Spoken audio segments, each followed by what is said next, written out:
Hello and welcome. So 3 years ago, I think, I made a little video on this kayak, sort of how to put it up and what you get in the box and sort of, you know, my initial thoughts on it. This is a follow-up to that. I've had this kayak now for 3 years and I've got to say, it's paid for itself, it really has. I think it's an absolute bargain. It's cost about 80-90 quid.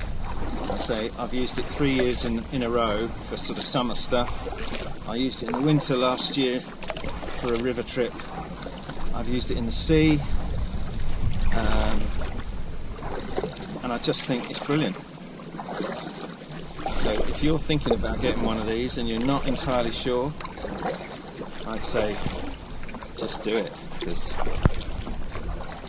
I've got so much out of it, like emotionally, mentally, and I suppose fitness wise. I mean, I haven't used it every week, you know what I mean? Just every now and again have a trip down the river. So I'm on the Thames today.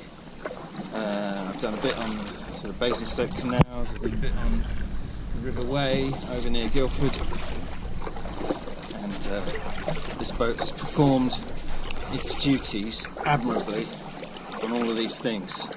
So last summer I did a three-day trip and we kayaked in through Tor Bay and camped up on some rocks up on the cliff.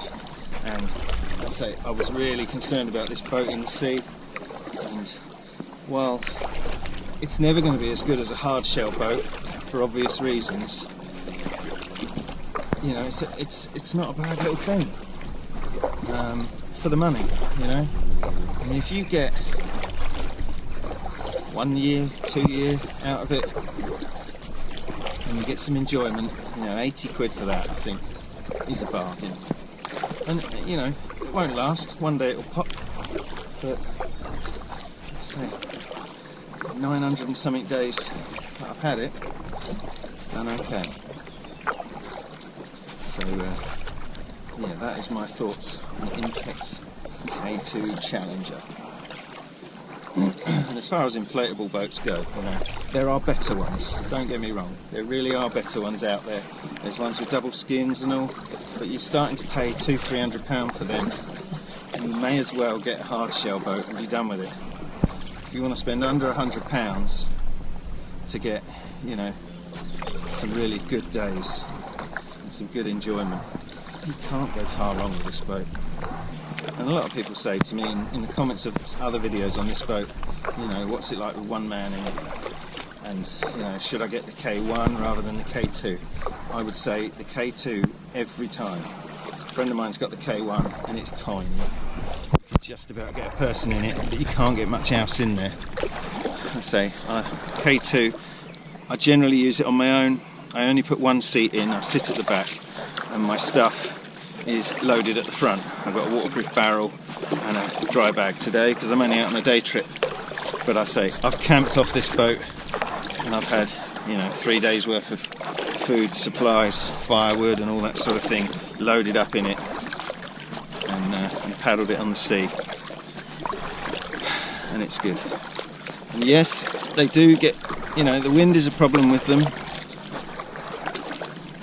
but it's not that big a problem, you know, it's okay, it's manageable. They're only a single skin, so one sharp rock, one thorn, and you're done for. But as long as you're sensible and you look after it, you know, you're going to have loads and loads of good days with it. So that is my 3-year review on this Intex K2 Challenger. Thank you very much for watching, and I'll see you soon. Happy paddling! If you want to see details of what's in the bag and you know, how to blow it up and all that sort of thing, refer to the video that I've linked here, and that'll take you through it.